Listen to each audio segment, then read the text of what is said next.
get to hear me now, all the fears will fade away. If you get to hear me now.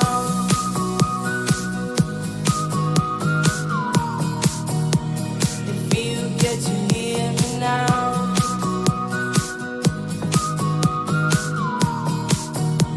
If you get to hear me now. The excuses are so speak out your mind now. And don't let it slide, you're not always right now. The things aren't easy, so just believe me now. Don't learn the hard way, just let me show you how. All the lights will guide the way. If you get to hear me now, all the fears will fade away. If you get to hear me now.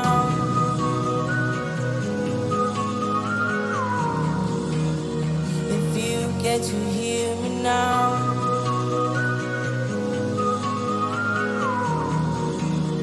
If you get to hear me now.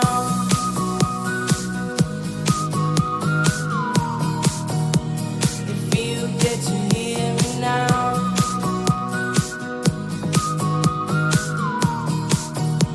If you get to hear me now.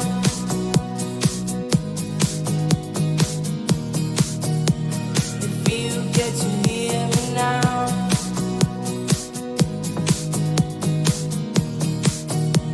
If you get to hear me now.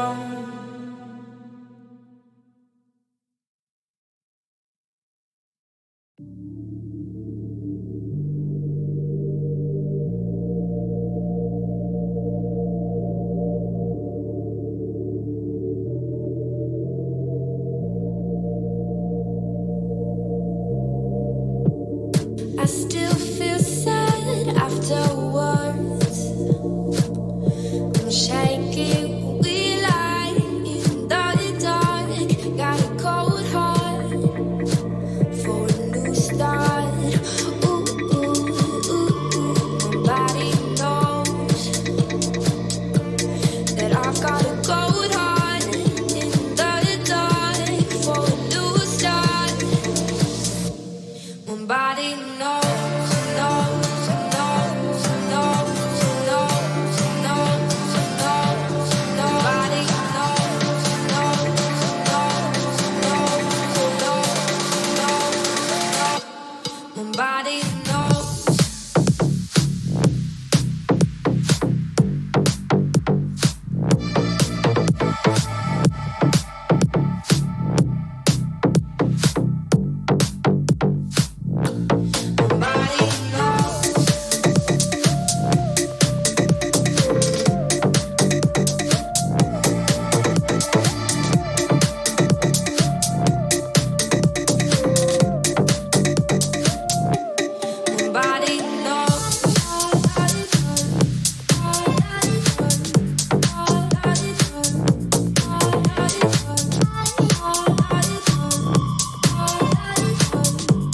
Like other section, this section, Power System 2, we have 3 presentations. Each one 20 minutes, 50 minutes to present, and 5 to discuss, question and suggestion. The first presentation will be with Douglas Aguiar Nascimento, electrical and computer engineer. Douglas Aguiar to present investigation of void size and location on partial discharge activity in high voltage XLPE cable isolation. Please, Douglas.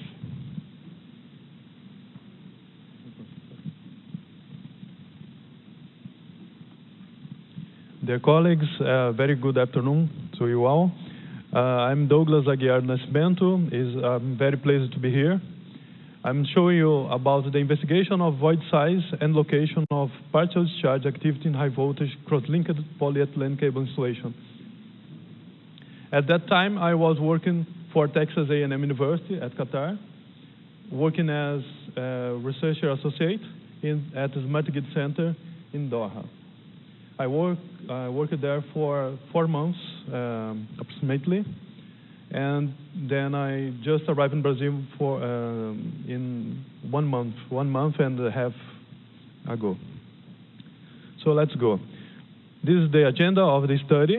I'll be showing you the introduction, where I point out the reason of the study, the objective, the partial discharge, what's partial discharge, and what happened to insulation system if we applied partial discharge. What happened to the electrical parameters, to behavior if we applied partial discharge in dielectric of the system, methodology of the study, simulation, conclusion, and remarks.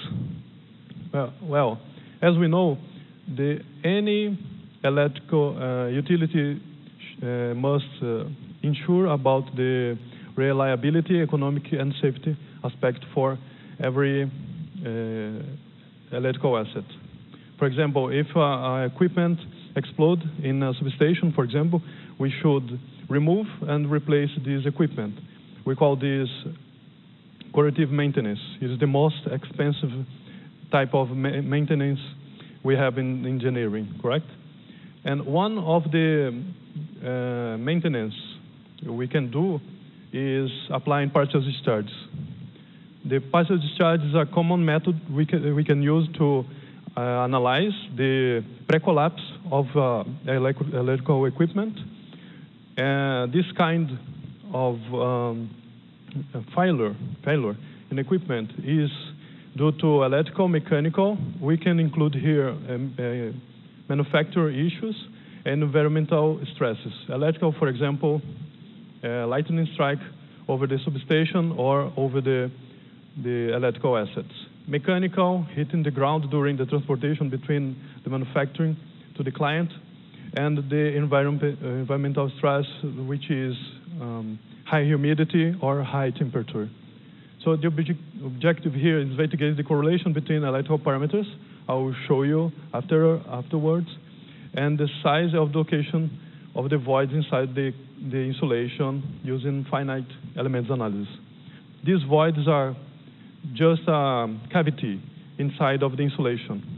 It can happen because of a crack inside of the insulation, and also the high temperature and the humidity.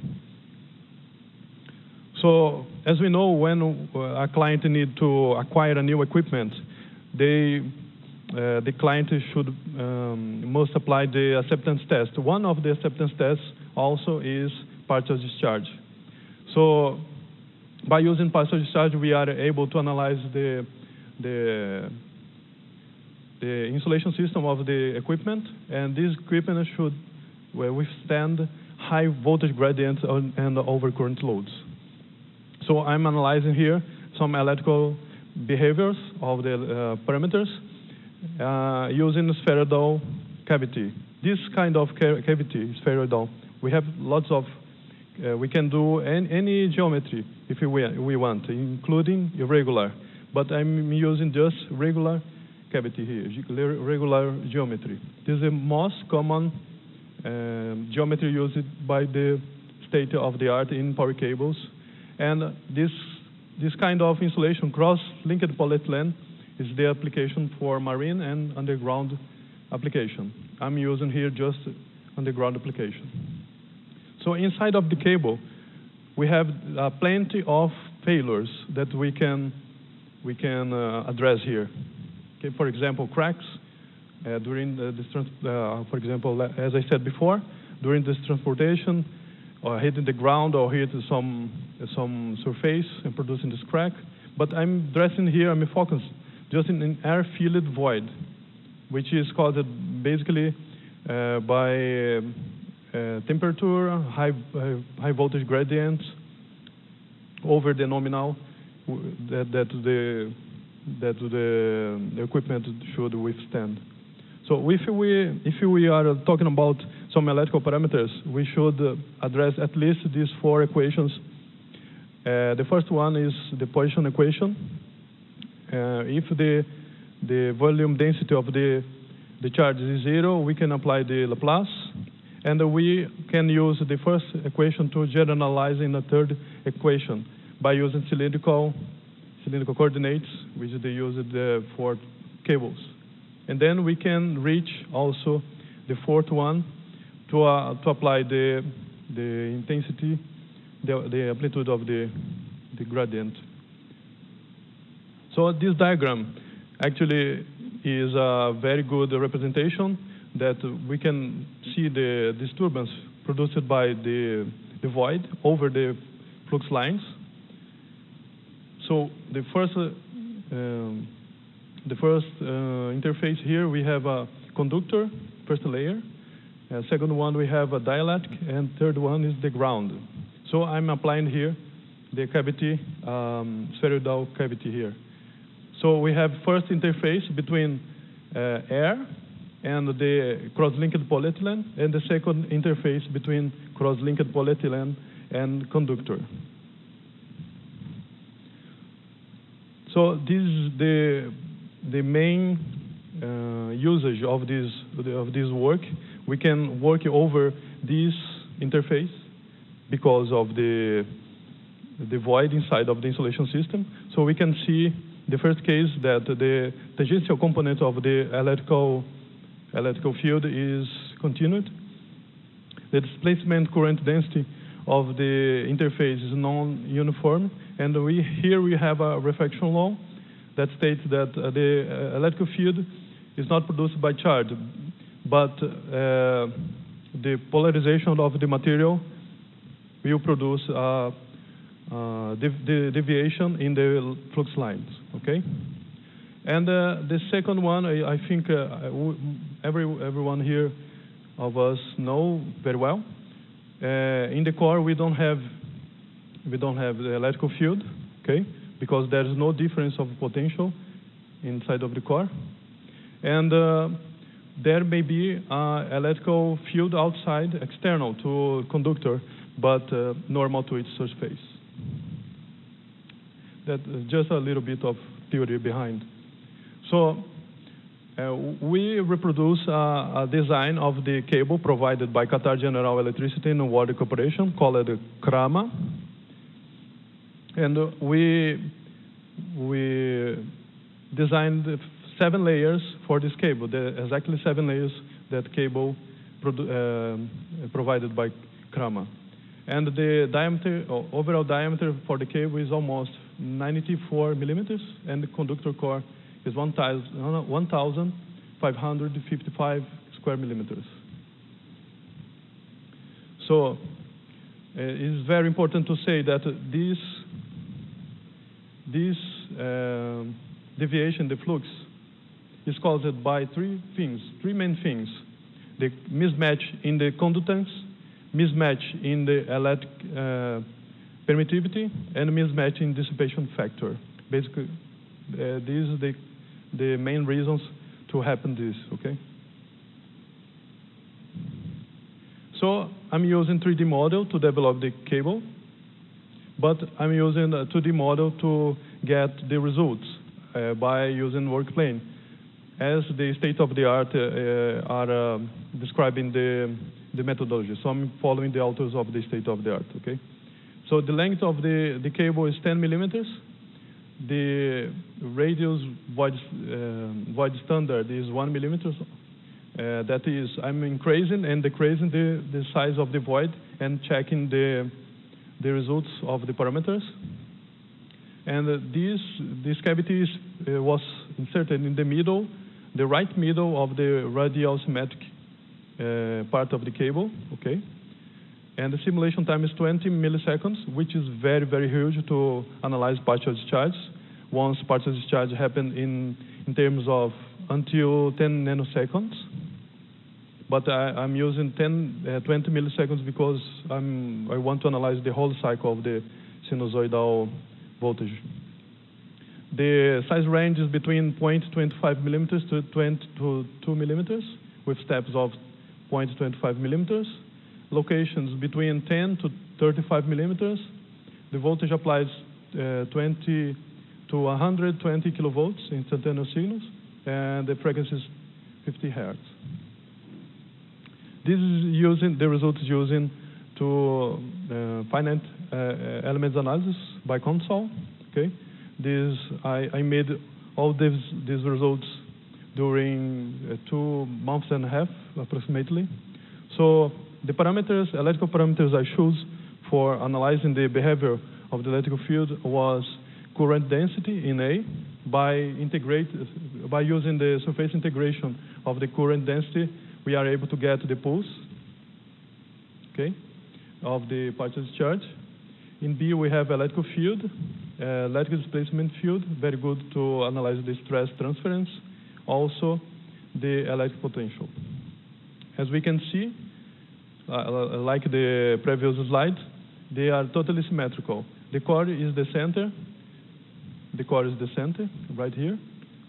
And we can see the profiles of the results of the parameters, okay? But if we apply the cylindrical void inside of the insulation system, we can see the mismatch. We can see the deviation in the flux lines, okay? If we applied zoom in for each parameter, we can see the same pattern. And here, we can see, we clearly can see what happened to the signal. So we are able to get the pattern behind of each electrical parameter.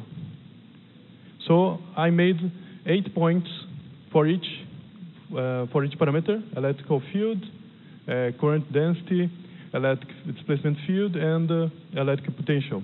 Here I'm increasing the void size between 0.25 to 2 millimeters, and here in the second column I'm increasing the distance between the void and the core. In the first column we can say that it follows a first order polynomial increasing pattern, okay, with a section of the electric potential. And the second one we can say that follows a second order polynomial equation. Here it's not possible to say very precisely that the electrical potential was the same, because we need to get more points. I got just 8 points for each parameter, because it took me around 7 to 10 minutes to get these results, okay? So it's very long time to analyze. So in conclusion, a Consol is a very good tool to analyze all the parameters, multiphysics, for this kind of analysis in case of partial discharge. And there are clear relations between void size and location and all the electric parameters. The relation shows that parameters are directly proportional to the void size and inversely proportional to the distance from the center. And all the parameters show some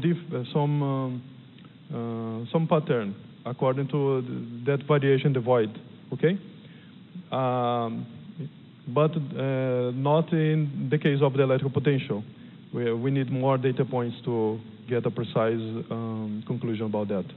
So as the filter study, a new geometry should be designed for analysis of decay response, as well the partial discharge current should be obtained by integrating the current density over the surface.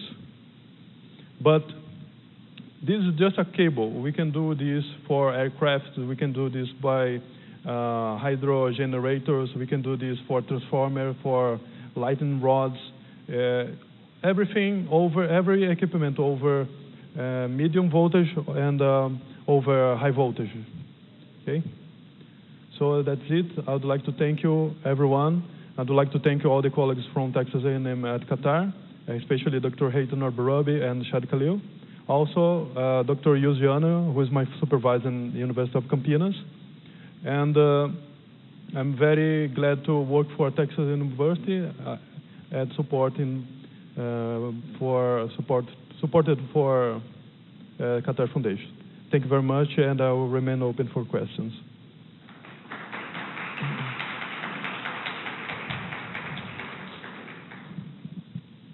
Any questions, suggestions, comments?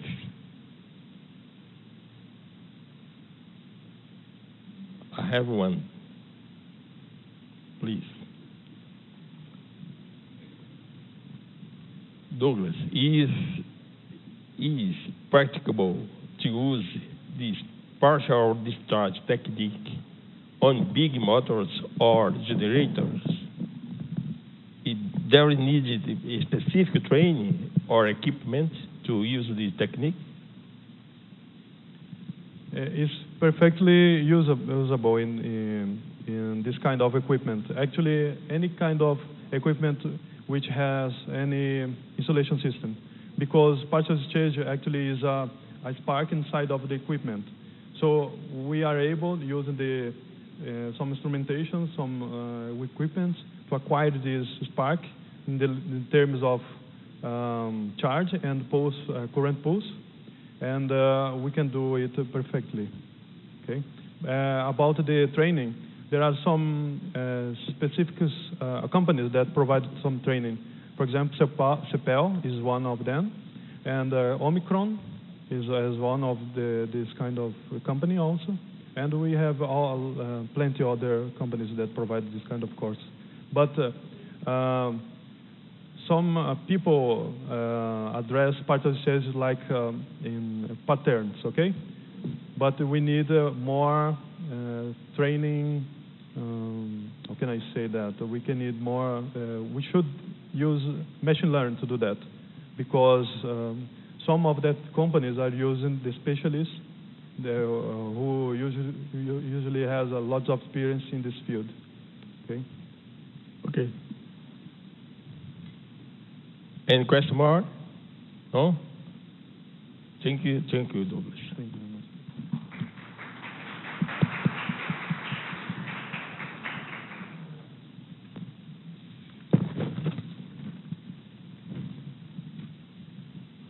Next presentation will be with Mariana Cristalino Almeida. How can I say your name in English? Mariana Cristalino Almeida. Okay? Department of Electrical Engineer, University of Brasília. Marianne with the presentation titled Evaluation of Transmission Line Phase Comparison Protection Considering the Use of Mimic Filter. You have 15 minutes, please.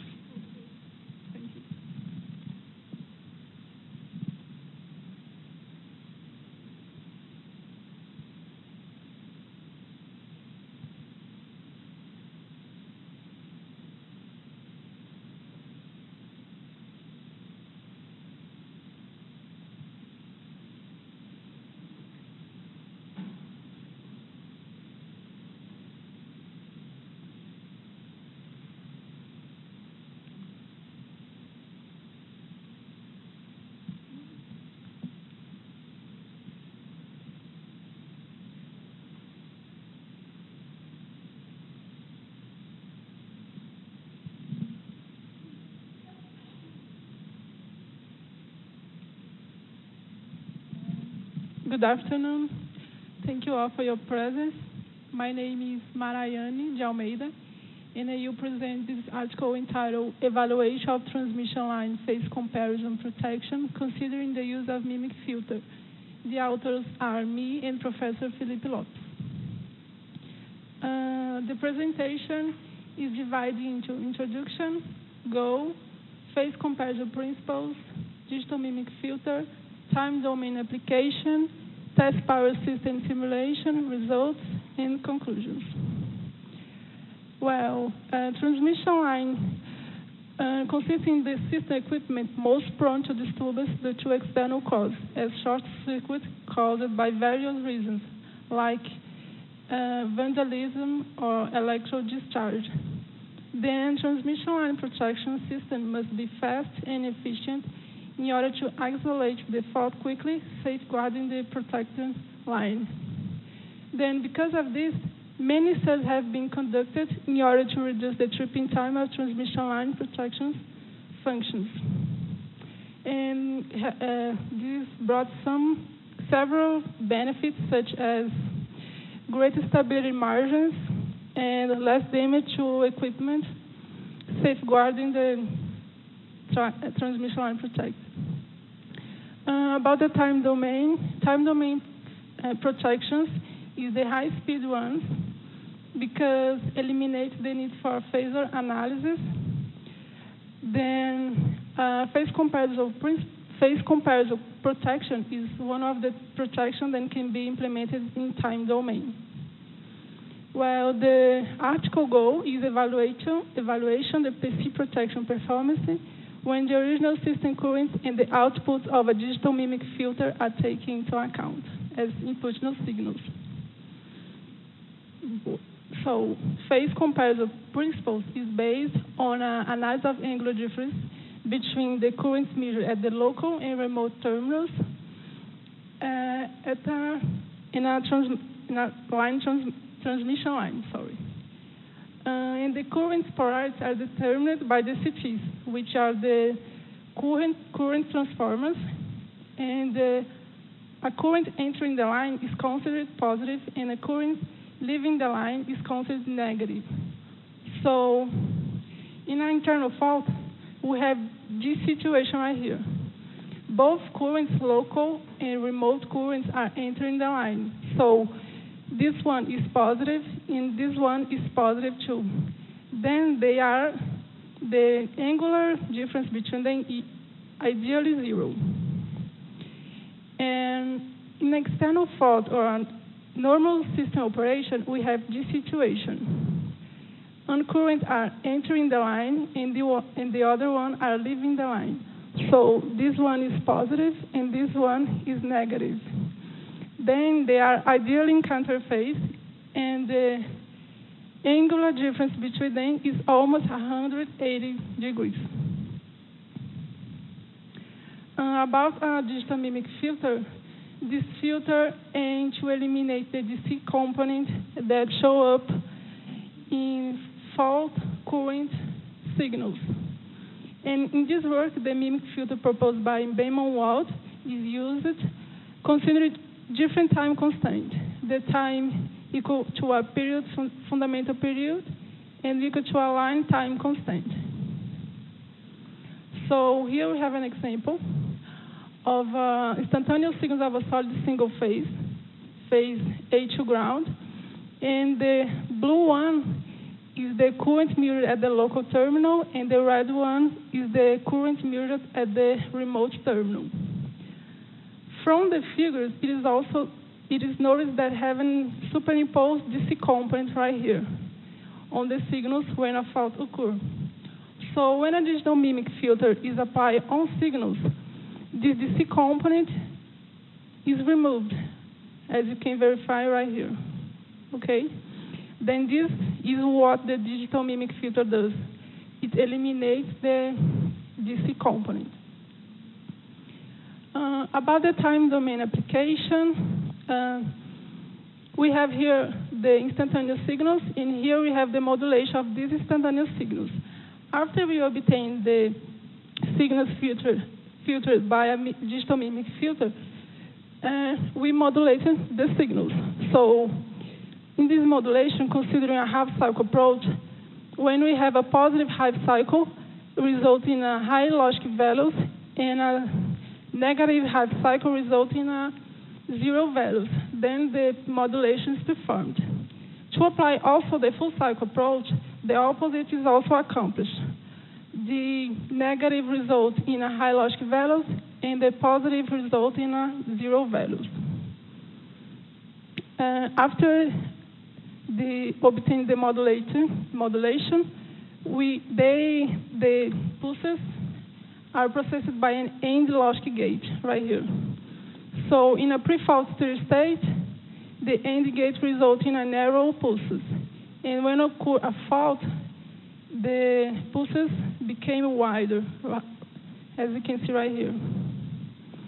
Then after obtaining the generated pulses, A counter is used to account these pulses. Then a threshold is defined when a counter reaches a threshold defined by a quarter of fundamental cycle.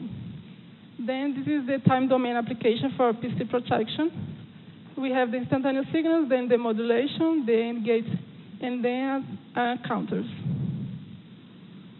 Well, the test system analyzed is a 230 kilovolt transmission line with 200 kilometers long. And here we have a test system implemented in ATP. Is the test system used. About the simulation, the ATP was used to simulate very fault cases, very type of fault like single fault, single phase, two-phase to ground, and three-phase faults, very inception angle, and fault location. And the loading angle was set at -10 degrees. An anti-aliasing Butterworth filter was used to eliminate the high frequency content present in the signals with a 180 cutoff frequency. And a digital mimic filter was used to eliminate the DC component, right? Using two time constants, like I said before, like a period, fundamental period, and a line time constant. Here we have the results. And these results are for a half-cycle approach. Here we have a scatter plot that compares the tripping time of a PC, traditional PC protection, and a PC mimic protection.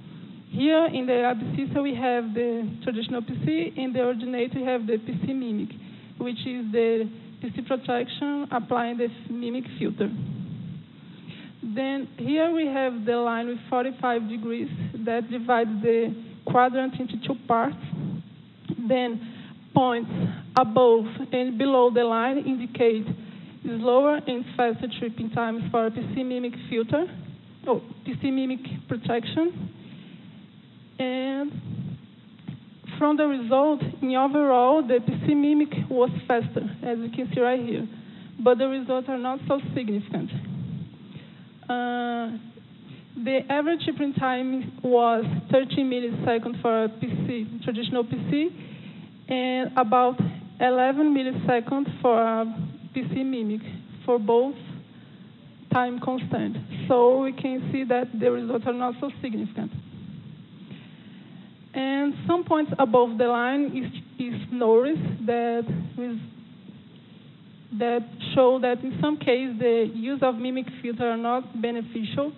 In this case, the elimination of the C component, with the elimination of the C component, the first peak may not be large enough to generate a wide pulse that results in a tripping command. And for a full cycle approach, we have the same is true, right? Some points above the line is checked because the reason I already said. And the PC mimic was faster, but the results are not so significant, as we can verify with the average tripping time. There was about 80 milliseconds for both protections, the traditional PC and the PC mimic. Then we can conclude that an analysis of the PC protection performance when considering the use of mimic filter was performed, presented right here, and the elimination of the DC offsetting current signal reduced in some cases tripping times, in the other case don't, as I already saw right here. In some cases, the use of mimic filter is not beneficial. And the improvements are not so significant, as I already saw. And a need for a new setting is verified, which is the time constant for a mimic filter. So this can result in a source of error. Then we concluded that the elimination of the CDK component by mimic filter is not crucial for PC protection performance. And that's it. Thank you all.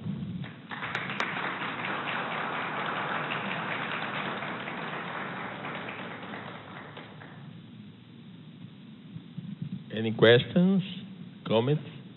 Please.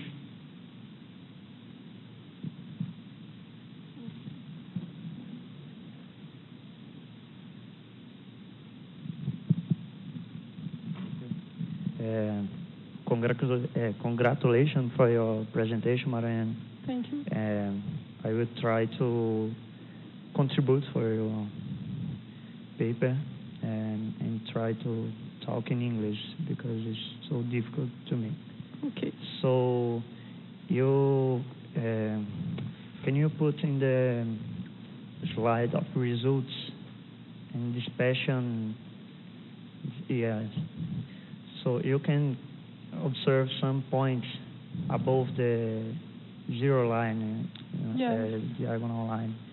You can improve your counter by not putting zero your counter in when the pulse is equal to zero. So you can back to the application of phase comparison time domain slide. So your counters set to zero when your pulse is not a positive signal yet. What? Right here? Yes, in the AND gate, you can see pulse. Yes. And your counters, it's about the positive linears of the AND gate output. Yes. Yes? Yes. So you put in zero your counters when your AND gate output equal to zero. You can. Oh. Okay. I can't. You said that I can't do. Yeah. Or if I You can improve these counters. Oh, okay. Not putting zero, Oh. but you can construct some counters. I can talk with Yes. you after the presentation Yes. about this, but not like putting in zero exactly, but you can attenuate this Oh, okay, understand. because the inception angle of fault Yes. it's the problem of the mimic resulting phase comparison scheme. Yes. Okay. Okay, thank Thank you, Eduardo.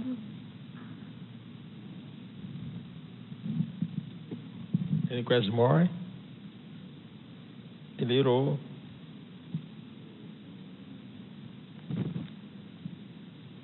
Is it possible simulate in the laboratory the application of this technique with mimic filter in small transmission line? Is it possible? Simulate with physical real transmission line, small switch in laboratory. Is it possible? No, what is possible it is we simulate in ATP. Then, if we have the relay, we can simulate it. We can simulate on ATP, and the signals result from the ATP we can put on relay. But no, in real, no. Okay, no. No.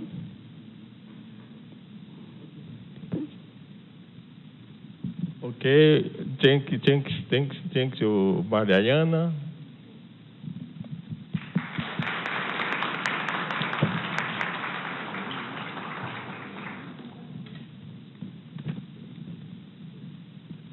Last presentation in this section will be with Gustavo Abreu, Department of Electrical Engineer, University of Brasilia.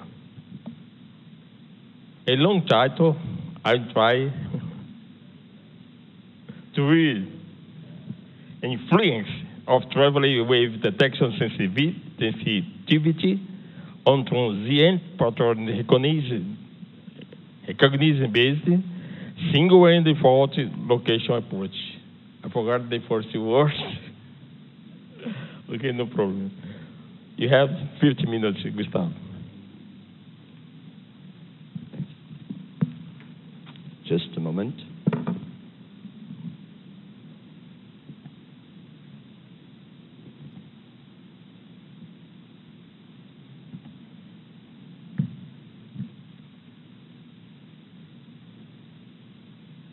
So good afternoon, everybody. My name is Gustavo. This work was developed by me, my professor, Felipe, and my mastering student from University of Brasilia, Thiago Norato. So, influence of traveling wave detection sensitivity on transient pattern recognition-based single-ended fault location approach, a huge title. But let's understand some things. Where's the... Yeah. Why locate the fault? So the first thing that we need to understand is to reduce the line restoration time after a permanent fault. Of course, this is indicates with the quality indexes. So we need to restore the line restoration time after this permanent fault, and support the maintenance crews accelerating the system restoration. Okay, why locate the fault is not a good challenge, but how locate the fault? We can try some techniques, and those techniques I divide by two. The first one terminal line. So we're gonna try to take signals from the one terminal line or two terminal line. So if you're trying to take signals for the two terminal line with this technique, maybe they are less affected to errors, and they need the synchronized data. And they, of course, use two devices. But when you analyze only one terminal line, note it's not reliable with data synchronization and use only one device. So what is the project that I need to tell you? The first thing that this technique needs to understand is the traveling waves. So what are those traveling waves? Traveling waves, they apply to one and two terminals, and they are related to induced electromagnetic, transient, and transmission line signals. So when you try to understand a traveling wave, you need to understand that it is a transient thing that is happening in your line. So let's see this picture, a solid one-phase fault. You have a signal, and at the time, I think in 0.05 milliseconds, you have a fault. So there are the traveling waves. But we know that they are transient, so their frequency are too high. So let's take a zoom on it.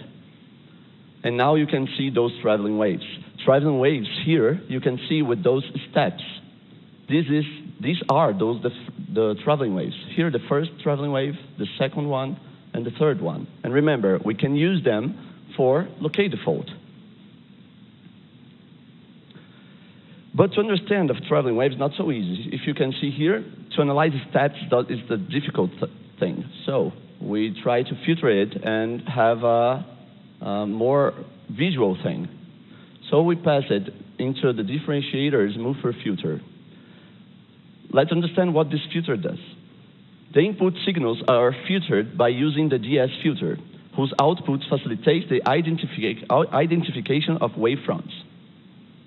Okay, the DS filter responds to a fault-induced step changed with triangular-shaped output. So I have a step that is my traveling wave, and it's going to be changed for a triangular-shaped output. So in blue, you have your input signal, and in red, you have the filtered signal. So your step, it's become a triangular-shaped output. To better understand it, let's see the picture with my simulation. Here we have the steps, our traveling waves in blue, the original signal, the raw current, and in orange, you have the output of the DS filter. It's important to know that the output of the DS filter and the amplitude of the DS filter and the amplitude of the raw current are the same. So if you have an amplitude A, you will have A for the output DS filter 2 in the triangular-shaped output. And for all the traveling waves, you have B for the other traveling waves, C for the others, and so it go on. And another thing that is very important to say is that the time of the first traveling wave was set to time 0. It was something that I did, it's not a rule, but you can do that just to facilitate the calculations of the fault location. So you can do this. Another thing that I want you to see is that you have blue axis on the peaks. Those blue axes in the peaks is the timestamps that I take to calculate the fault location. But there are some peaks that were not counted off because they were too small. But how small they were? And what is the threshold that I used? So that's the point. I use a threshold, I don't know in my memory now, but I think it's 0.05, 0.07, I think. And those little peaks were not used for the calculations, but there is traveling waves there. So the point here is to understand that I am using a single-ended traveling wave fault location method. This single-ended traveling wave fault location method, it's a one-terminal line that I use for these simulations. The algorithm that I used, analyzed in this paper, was proposed by Schweitzer Engineering Laboratories, CEL, in 2017. Relays equipped with the traveling wave detectors are used to properly identify the wave fronts of interest, in this case, the reflected from the fault, and then to perform the fault location calculations by recognizing repeated transient patterns. So that's important, patterns, that show up due to traveling wave reflection and refraction on the monitor line. So the single-ended traveling wave fault location that I am using from CEL needs to recognize repeated transient patterns. So we are talking about patterns. The algorithm is based on patterns recognition for hypotheses, assigning weights to them. So what patterns are those? This is the first one, a traveling wave inserting your line, and traveling waves for both sides is going on. Here we are analyzing just one side of them. So the fault occurred, traveling waves come to my local terminal, the terminal that I am analyzing, the local terminal, and you take the first traveling wave, then it's gonna reflect the fault, and then the second. So you have circled the second traveling wave. And then gonna reflect and reflect again, and you're gonna take all these timestamps. If the traveling wave that exists really exists, match with these traveling waves, okay, this hypothesis that I'm talking about has it's assigned a weight for them. The second pattern, okay, the fault, remote terminal, fault, local terminal. So from the point of fault, you have a refraction and a reflection for this second pattern. The third pattern, well, you have a fault, local terminal, fault, remote terminal, fault, local terminal. You take those timestamps. And the pattern 4, the last one, thanks God, we have the local terminal, fault, remote terminal, and then it's continued. With those patterns, I can assign weights for my hypothesis. So the simulation, let's go. This is the line, this is the same line that Marianne presented for you. So the single-ended traveling wave fault location from CEL that I'm using in this presentation and this work is evaluated by means of the Alternative Transient Program, the ATP, through which faults on the three-phase, and here is a 230 kilovolt and 60 hertz, were simulated in this system. The system is important to know. I have a laser here. I think it's here, okay. The system has adjacent lines. Those adjacent lines represent a more realistic scenario. So having those adjacent lines, probably those traveling waves will refract for the adjacent lines and reflect again for my central line. So this would be a huge problem. But I'm going to analyze what is this result of this function that we are trying to see. The line length is 200 kilometers, and let me see. Oh, okay. The transmission lines has all the same parameters, which makes the propagation line, the propagation velocity, the same for all the lines, because it depends only on the impedance, surge impedance and terminal impedance. So it will be the same velocity for all. And the parameters do not vary with the frequency. And of course, to analyze the traveling waves, we need to see a distributed parameters here. Positive and negative sequence are the same. Okay. It is well known that most faults that occurred in the electrical system are single phase or double phase. So that's why these two types of solid faults were carried for the simulations. For this case, fault distance from monitored bus, the local terminal, the monitored bus, from 2 kilometers up to 198 kilometers were simulated. So I take 2 kilometers, simulate the single-ended traveling wave fault location. 4 kilometers, 6 kilometers, 8 kilometers. For each fault distance, the single-ended traveling wave fault location function was applied, varying the algorithm transients. So I said to you that there were some minimum peaks, some small peaks. And those peaks, I had to analyze a threshold here, detection sensitivity. So for each simulated fault case, different thresholds were taken into account in order to simulate different transient detection sensitivity levels during the fault location procedure. So I have, you're going to see the figure, you will have in the y-axis the threshold and the x-axis the fault location. To get a more realistic simulation results, we insert a 30 dB Gaussian noise, white Gaussian noise in the signal. So let's see the results. The first simulation that I did, it was a solid single-phase fault. And okay, let's see the figure. Don't panic now. We have in y-axis the threshold and x-axis the fault location.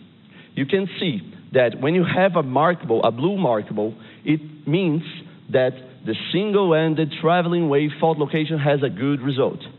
So if you have no markable, it's the same as saying that no results were taken in account, or the result that you take was wrong. So applying this function, you see that you have several blue markables on that. Let's see the 42 milliamps. 42 milliamps, the threshold on 42 milliamps. You're going to see that for 62 kilometers, it has a good result. And now go on for all. And you can see in orange that you have the best threshold. So for 96 milliamps, you have the best threshold, and it's going to take us the best results for this function. So analyzing it, the threshold for 96 milliamps is the best one. It is important to say that you have some vertical purple lines, and as you can see, no results has come with those. So, for example, in 6 kilometers, no results has come for any threshold that I used. This may be rely with the polarities of the traveling waves. So this is the solid single-phase fault. We can now say 2 with the solid double-phase fault. The solid double-phase fault, now the markable has changed. I use a red X here, and you have the best threshold here on 60 milliamps. So you can vary the fault location and then find the best threshold for those. So concluding, in this paper, the effect on transient detection thresholds on a commercially available single-ended traveling wave-based fault location algorithm was analyzed. So the function from cell was analyzed here. The results demonstrate that this function varies its performance according to the threshold used during the traveling wave detection procedure. And based on the results, it was proven that there exists an optimal threshold that improves the results of this function. Thank you very much for your attention.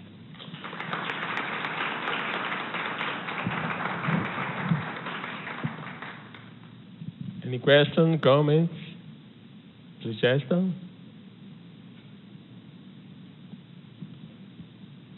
Gustavo, what will characterize the single-end location approach? What exactly? So the single-ended location fault is characterized by one terminal. You just analyze the signal from one terminal. When you analyze a double-ended fault location, you analyze it for the two terminals of the line. So that's the point. Okay. Any questions? Thank you. Thank you.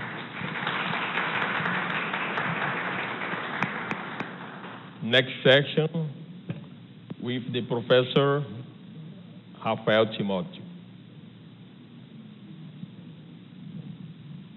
Your turn. Thank you very much. So let's begin the second section on communication and networks. I don't know if all the presenters are here. I see Lucas, and you present now?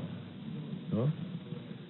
So if Yuri, Juliana, or Eduardo is here, please come to put the presentation. Otherwise, Lucas, it's up to you to... Yuri? So Yuri, please come here. You have your presentation here? Or? Okay, so you will present a paper on